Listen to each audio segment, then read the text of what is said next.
যেই ছেলেটা কানা হয়ে জন্মগ্রহণ করে বা একটু বোকা টাইপের হয় বা শারীরিকভাবে কোনো না কোনো দিক থেকে একটু দুর্বল টাইপের হয়, তারে নিয়ত করে মাদ্রাসাতে পড়াইব, আল্লাহর রাস্তায় দিব বা হাফেজ বানাইব।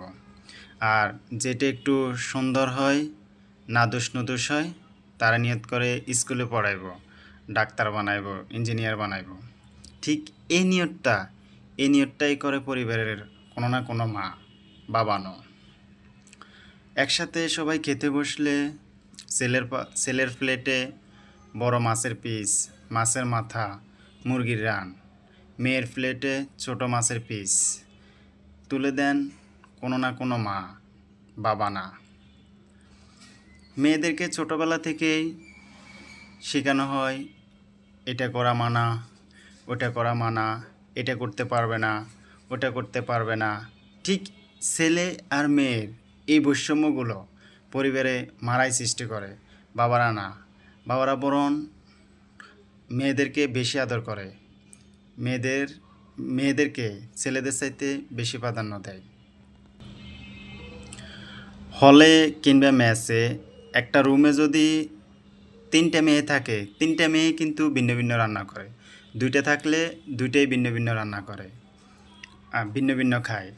আর ছেলেদের একটা হলে বা পুরো একটা মেসে 20-25 জন, 30 জন, এমনকি 40 জন ছেলে থাকলেও তাদের খাবার কিন্তু একসাথেই রান্না করা হয়।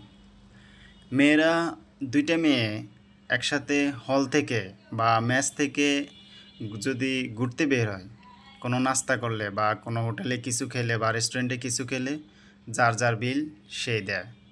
যদিও তারা একসাথে মেস থেকে বের হয়, আবার একসাথেই ঢুকে, কিন্তু বিলটা কিন্তু ভিন্ন ভিন্ন দেয়, ভিন্ন ভিন্ন দেয়। অথচ ছেলেরা 8-9টা একসাথে খেলে বা 4-5টা একসাথে খেলো, যে কোনো একটা বিল দিয়ে দেয় বা অন্য দিন আরেকটা বিল দিয়ে দেয়। এবার আসি সংসারের কথা।